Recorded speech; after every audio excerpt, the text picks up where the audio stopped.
the SM Media Podcast Network.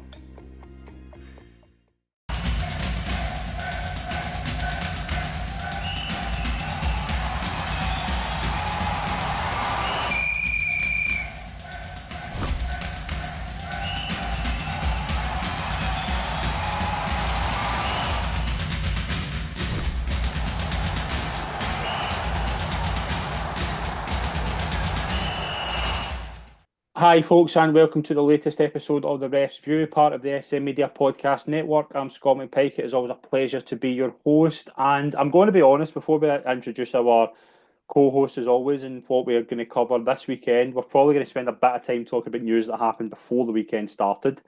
I thought we'd been for a very easy weekend last weekend, turned out not to be the case. To join me to discuss all that, first of all, it's a pleasure to welcome Steve Conroy. Hi, good to be back. I hope you're well, Scott. I'm very well, thank you. And as always, it's a pleasure to welcome Des Roach. Yeah, always welcome you back, and glad to have Steve back on board before he goes on another holiday. Yeah, I'm going on holiday. I'm going on holiday shortly as well. So it's down to you from now on. But yeah, I mean, let's just go for what happened last weekend in the Scottish Cup semi-final. Des, Ukraine and Russia has been in the back burner. It's now the biggest war in the world. Hearts versus John Beaton. I think that the statement that Hearts have put out was absolutely ridiculous. Now, I put it on our Twitter account saying, okay, they can have a view. I was actually meaning it sarcastically, saying they're having a personal opinion at John Beaton. I'm sorry. Hearts management, and what we've seen, what's happened yesterday, all the Hearts boardroom have done is made catastrophic errors for the past couple of years by their own appointments and by their own movements. Again, I've said it in private conversations, referees will make poor decisions. You've got poor referees, but there is not one referee that I know that goes in there with a personal opinion against a club. So I think for Hearts to come out with that against John Beaton was absolutely disgraceful. Steve, I think a lot of problem. Well, I've spoken to a lot of Hearts fans about this, and I've spoken to them a lot about stuff after this as well. I think the reason that a lot of Hearts fans are like, this isn't a red card, is because the actual foul itself probably isn't a yellow. But I think if you switch it on the other side, I think a lot of people were saying Cammy Devlin should have been sent off, and that was the culmination of maybe 4 or 5 warnings that led to eventually a red card being shown. I can see both sides of it. If you want my opinion, I don't think that what he's shown a red card for is a yellow, in my opinion. I think I probably agree with you. Should have been sent off before? Don't know. People are saying that he got away with umpteen fouls, was warned, all the rest of it. Can't argue with that. But the argument, and somebody as experienced as senior as John, choose a second yellow card to something that I don't think was a foul. That's the. I think that's the reason, and that's why they can say against John, because I don't think it was a foul, so that shouldn't have been a yellow card. Whether he should have been yellowed beforehand, who knows? Mm-hmm. So they can't have too strong a complaint. But I'm with Des. You know, we've said it umpteen times. There are poor referees who make poor decisions, but I'll hang my boots up the day that somebody is proven, one of our guys is proven to be a cheat, which is always the inference when people say that something went against us, no matter what colour. Celtic, Rangers, Hibs, Hearts, whatever. Something goes against us, it's because the ref is a cheat. Nonsense. And that's basically what Hearts are saying there. Position that they're in because of John Beaton or any other referee. Yeah. Hearts have merited where they are, and to come out and say otherwise is absolutely scandalous. Yeah, I agree. Now, what I would, and Steve, I'm sure you'll agree with me. See, if you're giving somebody a second yellow card, it has to be something that everybody in the whole stadium knows and go, oh, look what he's just done. He's not going to be. See that for a sec. Now, if there has been a totting up process, fair enough, John potentially should have dealt with it earlier. But But to give a second yellow card for that when he's unaware, both players are going for the ball. And I know we've seen still images that the Aberdeen players maybe got there first. I'm sorry, still images can show you anything that you want. But no, if you're given a second yellow card, it has to be cast iron, stone-walled. Everybody knows it. And that wasn't. But it's been shown that John is one of the untouchables, and we can talk about that later on with other people. John can do what he wants, essentially. So if John decides to give Devlin for that one a final written warning in front of the whole audience with the game stopped, then there's no arguments about what happens later on. But for somebody of John's experience to choose that one to send somebody off for, I think is an awful, awful decision. Yeah, that diminishes. But that's where it begins and ends. It's an awful decision. Yeah, it diminishes his credibility. Yeah. But he's getting backed up though, because the KMI and then Willie Collum has said that it was the right call. So we'll talk about Willie Collum and the KMI later on. That was not in a million years was a yellow card. But it still doesn't take away from the fact that the personal assaults on him for what he's done are totally unmerited. It was an awful decision. That's where it begins and ends. And what the next awful decision was Hearts management board coming out with that. Yes. Because all they're doing is they're deflecting from their own responsibility for their mismanagement of their club. Yep. And the fans have been given a go at them, so they're looking for an easy out. And what's the easy out? The easy out is to blame the referee. Blame the ref. That's exactly. But that's a tale as old as the hills. It's like let's blame the referee whenever we lose a game, especially when Hearts, as we saw yesterday, made the decision obviously with Neil Critchley that was probably inevitable after that. It did take away. Now the other thing that was brought up to me by a lot of people was it a case that Cammy Devlin was always going to get sent off because he's that kind of player kind of thing. That's what a lot of people have said to me that don't support Hearts. Now personally, I've never understood why that's a thing. I get that there's players that I don't think are refereed differently, but there's certain players who garner more attention because of their demeanour on the park. I think Cammy Devlin fits into that. I think he's an aggressive type of player who will probably fly into fouls that a lot of players won't do. That shouldn't be a thing though. And I don't think it is a thing with John Beaton. To me, that's again another problem. I think Gary Mackay spoke about this as well. I think he was interviewed and he said John Beaton was waiting to send him off because he's always had it in for Cammy Devlin. Stuff like that's nonsense. Being said, that's why we're in this state we're in. And that's Gary Mackay playing to the Hearts fans. Absolutely. Yeah. Now, I would ask Gary Mackay to come out and tell us how many times he's spoken to John Beaton personally. For him to come up with an opinion like that is just, and I don't like to use words when we're on air, but that is utter crap. And how these people get away with basically lying is appalling. Come out and tell he's playing his own fan base. Session with John Beaton, and how many times John Beaton has said, Cammy Devlin, of all people in the world, it's Cammy Devlin. I'm picking him. That he's chosen to have offence with. Utter nonsense.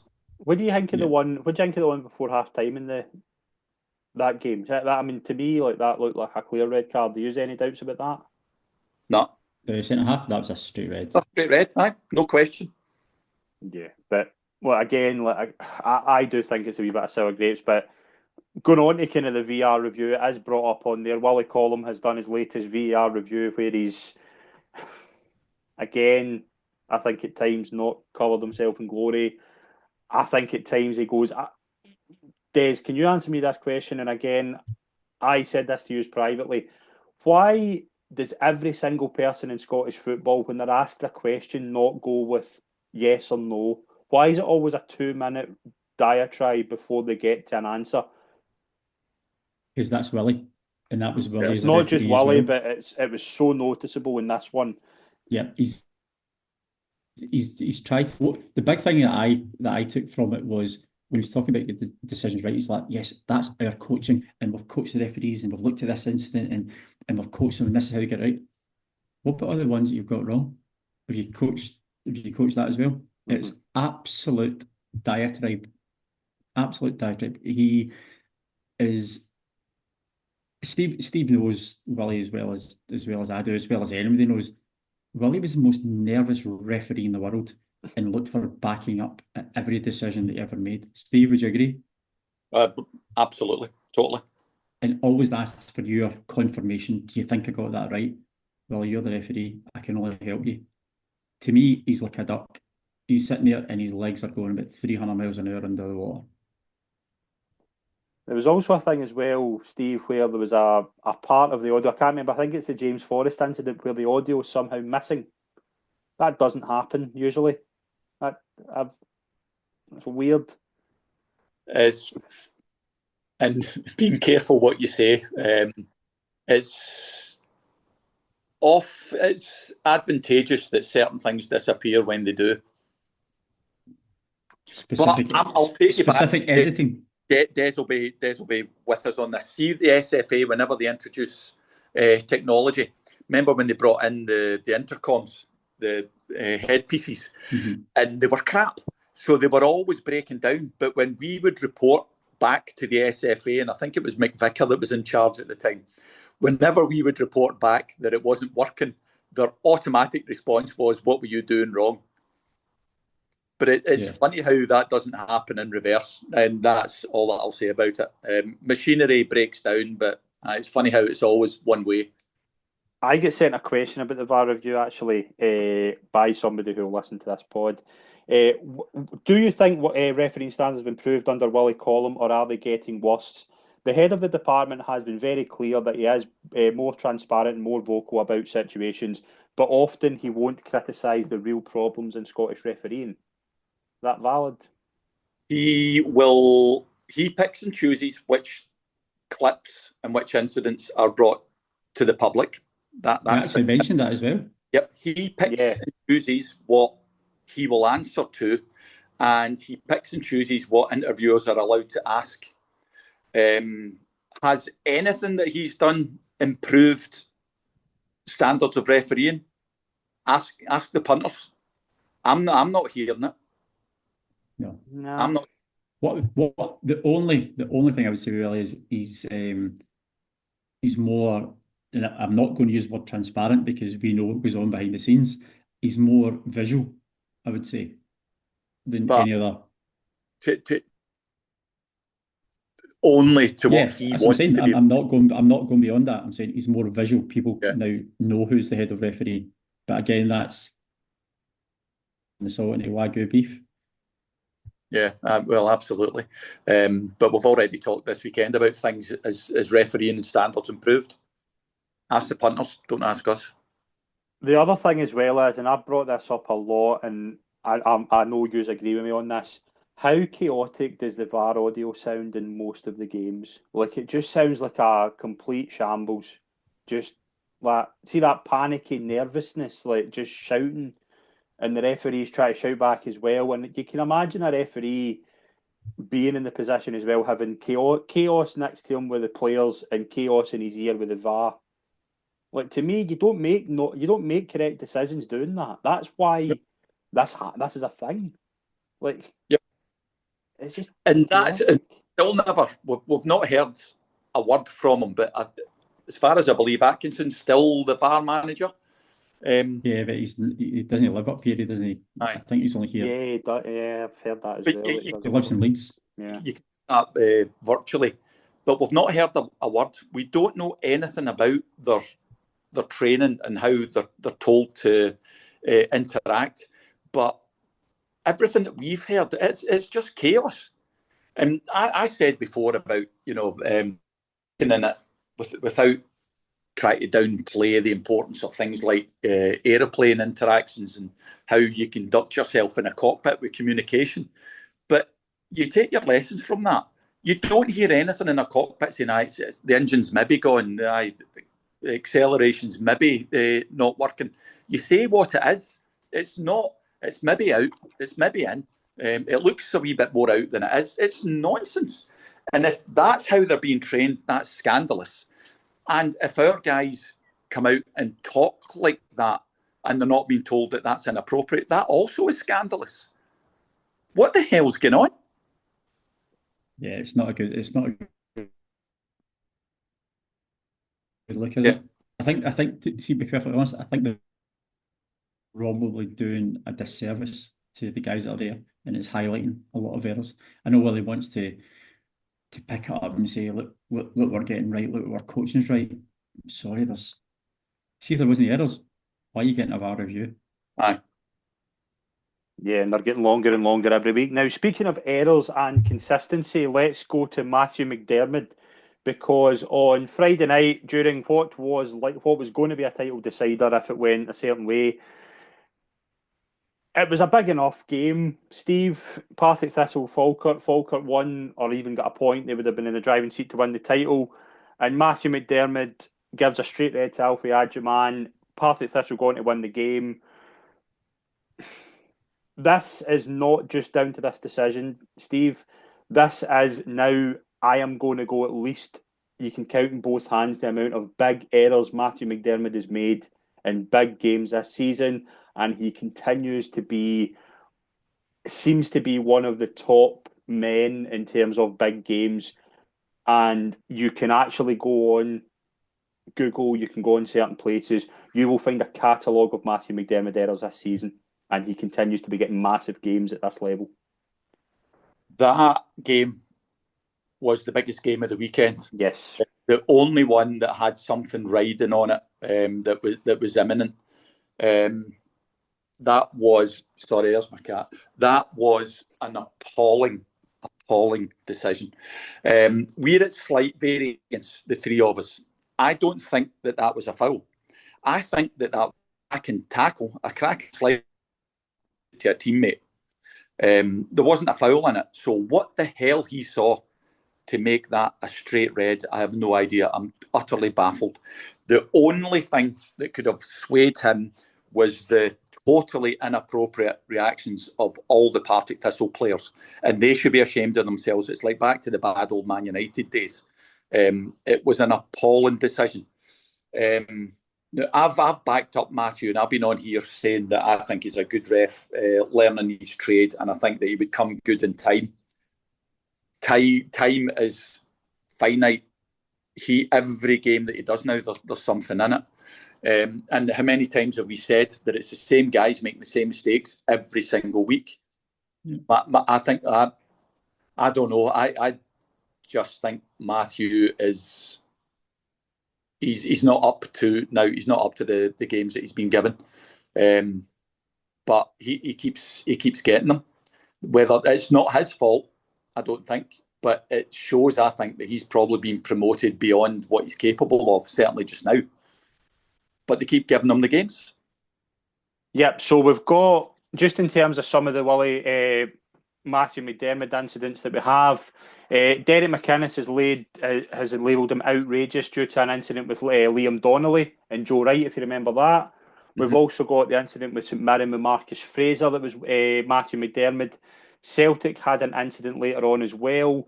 There was also a thing going about round about Christmas time where they were told that Matthew McDermott was under review due to several poor decisions that was getting in a growing catalogue of unforced errors. He seems to be getting everything. And you know, I think you know by now, I'm a massive fan of the show Line of Duty, and one of the best statements in it comes from Ted Hastings, who's got a lot of zingers, and one thing he says was, how do so many people in the world fail upwards? Yeah. I can't dispute that. While we never want to make anything personal, and I remember Matthew running the line to me, and I'm sure Steve did as well. At this moment in time in this season, he's having a poor season, and he's just not shown that he's a particularly good referee at this moment in time. And that's me trying to be polite, to not gloss over it, but he's getting far more high-profile things wrong. Now, I'll disagree with Steve here. I didn't think Steve thought it was a face. I thought it was a foul. Okay, yellow card at the most. But see if Matthew McDermott just blown the whistle, ball down, Partick Thistle then played the ball off. Nobody's even looking at it. What he's done is he's drawn attention to himself here, and he's made a massive, massive error. So, as I said, I don't want to make it particularly personal, but it is because I'm saying it. I just don't think he's a particularly good referee. I think with that, it bows to the pressure of the players. Yeah. I don't think did there's not a roar in the crowd. There's a wee roar. It's not like a roar that would get somebody sent off. The players are around them, and again, the players need to take a look at themselves for that. But Steve, how many times have we gave a foul and a player's jumped into your face and said, blah, blah, blah, ball down, play? They forgot about it 3 seconds later. Yep, absolutely. But I think Thistle have got away with murder in that one. Nobody's saying a thing about their reaction. Matthew McDermott's also the same person who sent off Kofi Balmer, where he was told, well, again, that was something I think Willie Collum did say that he would side with him on that. Now, we agreed it was a ridiculous decision. Utterly appalling. Yeah. But yeah, dreadful decision. We have he's developing a reputation with me for the wrong reasons. Now, again, I'm not making it personal because I don't know him. I don't think I've ever spoke to him, but Matthew McDermott, to me, if you go on social media, see when you go on social media and you hear constantly that he's having a bad game, that's not a surprise. That's not good. That's not good because you are waiting on the next thing happening, and that to me is a bad position for a ref to be in. Can you imagine you used to? And I know this would never happen, right? But I don't imagine you would go on social media before a game. But if you're going on social media and thousands of people are instantly just annoyed at the fact that you've been given their game, to me, there's no coming back from that. But to me, what I think the issue is, and again, this hasn't been confirmed, I don't imagine it ever will be, I think Matthew McDermott will be doing a lot of the right things with the decision makers. Oh, of course he is. That's why he's in that position. He's not in that position because he's a good referee, because the evidence is there with what we've seen this season. And Steve will back me up here, and I'm guaranteed it. He's doing exactly what Willie Collum done. He's trying to be the fittest, best looking after himself, all that exterior stuff that presents as the way that the SFA want you to look. But I'm afraid the ability doesn't back it up. No, but that's the way the SFA do it, and it's so glaring just now that there are certain people who, and I did it, a message on Twitter during the week, and apologies, I'll always call it Twitter, during the week, it's untouchable. But there are certain others who are untouchable, and no matter how many mistakes they make, they keep getting all the big games, including appointments to the under-21 Euros in the summer. No matter I was waiting that getting brought up. No matter how many mistakes and how awful the mistakes are, depending on who you are, you still keep getting all the big games. Do you know what? We should just have changed my surname. And we might have got somewhere. Not everybody can be called, that Texan town. Not everybody can have the same surname. Like, in this regard, though, right, and again... Are you saying, Steve, that nepotism is corrupt in the SFA? Are you saying that nepotism exists? No, I didn't. I just said there are certain people who seem to be untouchable. Well, there's another thing, though, as well, and again, I'm not going to name the referee, but people that listen will know who he is. There was a referee in a big game this week in the Championship. Now, it's at the other end of the table, and I remember him getting a big game about 3 or 4 years ago in the juniors, and he was... Do you know what I mean? Like... I remember everybody at the game saying how bad he was, and within 3 years he's refereeing in the Championship. Like, it's not like I would like to think like where I work, where all three of us working in certain levels of football, you're promoted because of your talent. You're not promoted. It seems like you're promoted here because you're a company guy. Yeah, is my opinion. Yep, welcome to our world. Is that unfair? Is that something that... Anything's unfair where it's not a meritocracy, and we'll probably just leave it at that. But yeah, I mean, like, again, I think I remember saying this as well. Do you remember Inverness or Broth a few years ago, around about this time? It was a playoff game. Willie Collum sent 2 people off. And I remember having a conversation and saying Willie Collum ruined that game for me. Matthew McDermott ruined that game for me on Friday night. Because is that the only game that Willie ruined? It's one game that sticks out to me, but there's a lot of problems there. There's a lot of problems with. I don't think he's a good enough referee to be getting the games he's got, and that's all I'll kind of say on it. Yeah, I think we'll all agree at that. Yeah. Not a lot happened during the weekend. Celtic obviously won the title. Congratulations to Celtic, winning 4 championships in a row. Sorry, Scott, you cut out there. Can you just repeat that? Congratulations to Celtic winning their 4th championship in a row. Another trophy for Brendan Rodgers. I think that Steve, you're just delighted Dumbarton have stayed in the league. Steve, have you ever been hit with a tangerine or a football in your refereeing career?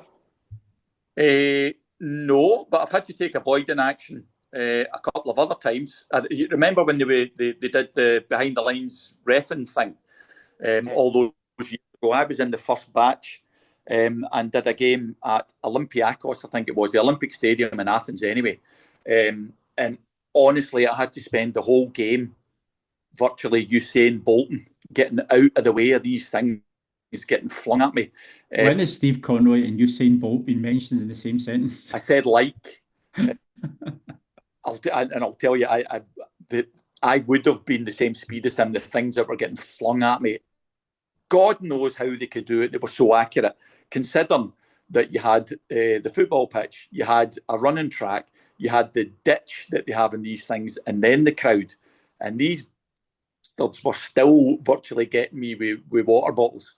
That was water personally, and I think this one involved you, or you were on the other line down at Gretna, I think against Hamilton. And I don't know why we had the electronics that night, but we had the intercom, and it came across, and I think it was Big Goff, we shout, "Stevie, somebody's just thrown a bag of chips at me." That was my favourite one. That's a highlight for you. Yeah, that's a waste of a bag of chips. Goffy would have eaten them before they landed, don't worry. I'd have hit him in the back of the neck. I've not had anything thrown at me. Not that I can remember. No, I did actually. It was Montrose or Bro. I think somebody launched a coin, but I didn't know it was the police that told me afterwards. But I was no. The most funny thing I can remember was doing a junior game, and I won't mention the club, and they invited me into the hospitality afterwards. And as the wee guys invited me in, I said, "Look, I'm really sorry. I need to go up the road. My wife just had a baby. I need to go home." And the wee guy just took the whole. This pie was absolutely steaming. You could see the heat coming off it, and he just went like the whole pie, gubbed the whole lot. And he turned and said, "As soon as he's done it, we need to take it down the winner." He poured a bit of bottles out and turned and said, "That's the best decision you've made all day."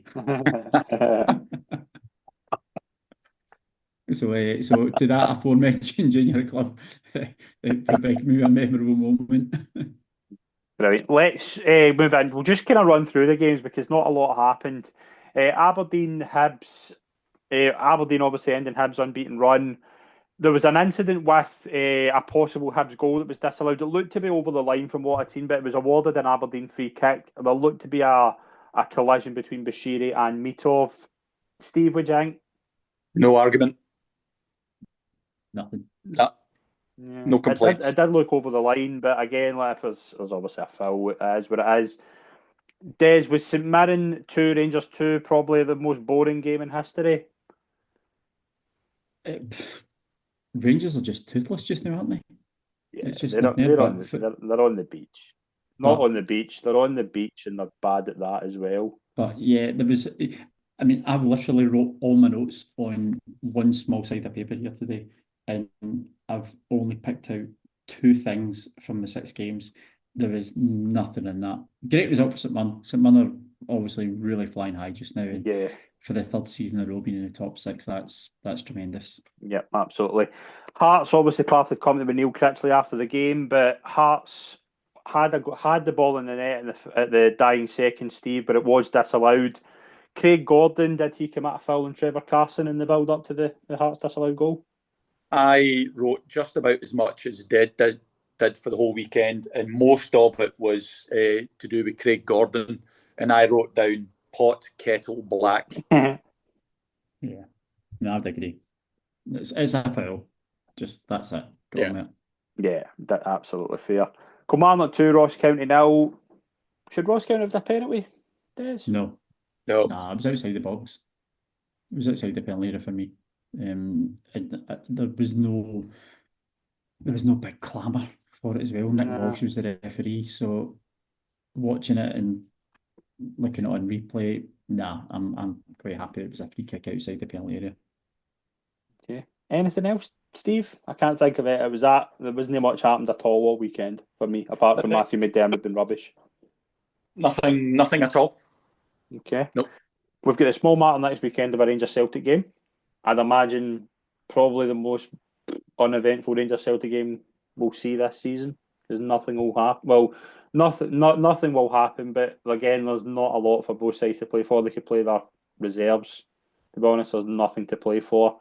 Doesn't mean that we'll be in for an eventful game. If I was to give you a £1 free bet with SM Media Bookmakers, who would you have as referee in VAR? Start with you, Steve. Next week, I would go for ref Don VAR Stephen McLean. Des? I don't think it'll be done because Don had Celtic yesterday against Dundee United. Oh. So Nick was down at Kilmarnock Ross County. So I'm thinking Nick, but giving it a broader perspective, and if you want to open it up, I wouldn't be surprised if David Dickinson got it, because it really does mean nothing. But I think Nick will get it. Or do we think out the box a wee bit and he's just come back in? Do we give it to Ross Hardy? No. Game. Blood him. Too early. I think the VAR appointment's probably more interesting than the referee one, because... Oh, Dallas will get it. Think so? I'm being a wee bit facetious. Yeah, absolutely. Dallas will get it. No. I don't think... Is he deserving of it, Steve? No, of course he's not. Is he deserving of the European under-21s? Steve, I'll leave it to you. If it's Matthew McDermott as referee and Andrew Dallas as VAR, I won't be watching it. No, we'll just hang up our mic. Oh no, I will watch it. I will watch it. We were sliding into a shaggy dog story end, but I'm just going to raise the temperature again a wee bit. If Alan Muir is bad enough that he deserves to be sacked, then why hasn't Dallas followed suit? But the conversation that we had earlier on about people being untouchable, of course Dallas doesn't deserve the Celtic Rangers game, but that means almost guaranteed that the SFA will give them it. I am going to throw a name. I think Gavin Duncan might be a VAR if Andrew Dallas is maybe otherwise engaged. Hope not. I don't think so. No. Okay, he seems to be getting a lot of big games lately. No offence to him, but no. No. I think it will be Nick Walsh and Andrew Dallas. I think Don had Dundee United Celtic yesterday, so they're not going to give him Celtic 2 games back to back, and putting Nick down to Kilmarnock Ross County, which is in a bottom 6 game, not meaningless because every game's obviously got a meaning to it. I think that, for my opinion, that tends to lead to me that I think Nick's probably going to get it. Okay, but we will be back next weekend to cover that game, and we'll obviously have some more games. Hopefully some more incidents today, but hopefully nothing too major where that's potentially catastrophic. But hopefully it picks up a wee bit. Listen, you don't need incidents. Just let Steve go for it. Yeah. Guys, thank you very much as always. It's been a pleasure. Pleasure. Cheers, as always. See you all soon. Thank you very much.